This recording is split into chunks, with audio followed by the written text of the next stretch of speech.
Bonjour à tous, je m'appelle Maxime Aliaga et je suis photographe animalier. Donc moi j'ai fait des études de gestion et protection de la nature, ce qui m'a permis d'appréhender un peu le milieu naturel, de comprendre un peu comment tout ça fonctionnait, les interactions entre les espèces, les écosystèmes, tout ça. On peut dire que c'est la nature qui m'a amené à la photo et pas la photo qui m'a amené à la nature. Pour moi la photo c'est vraiment un outil parfait pour communiquer, partager, donner envie d'admirer la nature et ainsi la protéger, quoi. À la suite de mes études, j'ai eu la chance de beaucoup voyager, de faire beaucoup d'aventures. En fait, j'étais assistante de terrain pour des études scientifiques. Et donc ça m'a permis de m'immerger dans des écosystèmes, à suivre, étudier des espèces en particulier, beaucoup les oiseaux notamment. Dans ce cheminement, j'avais toujours mon appareil photo sur moi et je prenais en photo cette faune locale et je documentais un petit peu les travaux dans lesquels je participais. Et au fur et à mesure, du coup, j'ai accumulé tout un stock d'images, d'histoires que j'ai ensuite vendues dans les magazines, j'ai fait des expositions et c'est comme ça que je suis devenu photographe professionnel.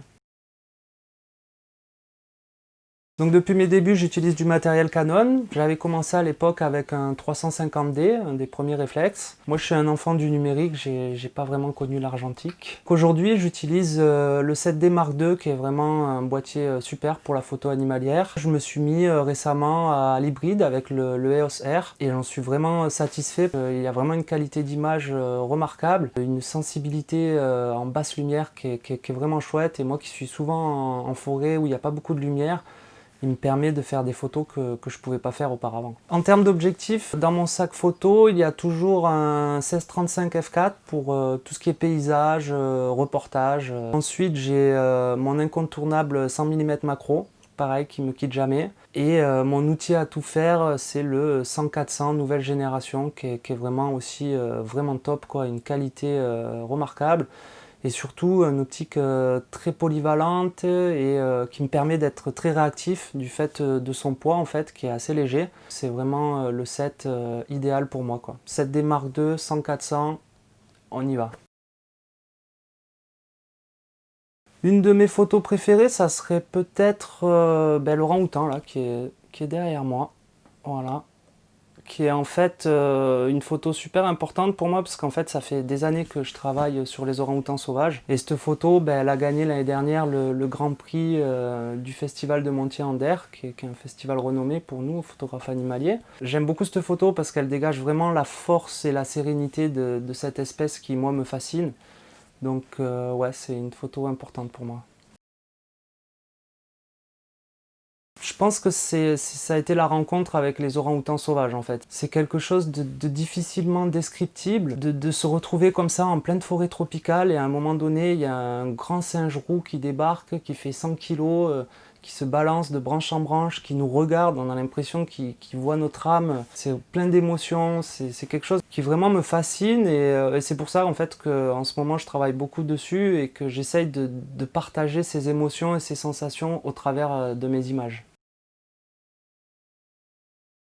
Donc l'année dernière, j'ai eu la chance d'intégrer la Ligue internationale des photographes de conservation. C'est vraiment un aboutissement pour moi parce qu'en fait, ça ressemble à un collectif d'une centaine de photographes au travers le monde qui focalisent leur travail sur justement tout cet aspect conservation de la nature.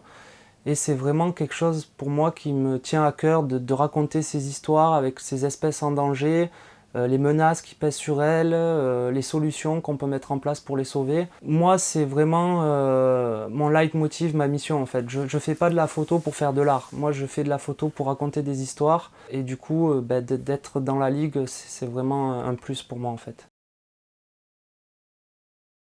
Sortir, aller dans la nature, en fait, il n'y a pas de secret, il n'y a pas de formule magique, hein. La technique photo, au final, c'est pas si compliqué. Maintenant, on a du super matériel.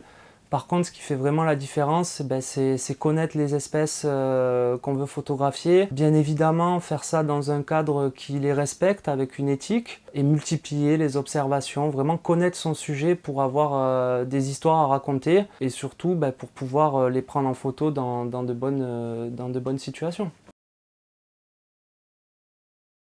En termes de projet, là je suis en train de finaliser mon livre Pongo, un livre sur les orang-outans et leurs enjeux de conservation. Ça fait maintenant 4-5 ans que j'y travaille, il devrait sortir dans le mois de septembre. Ensuite, je vais continuer mon travail au niveau de la faune et la flore tropicale, avec pourquoi pas la mise en place d'une petite série qui suivrait un peu mes aventures sur le terrain avec les protecteurs de la nature.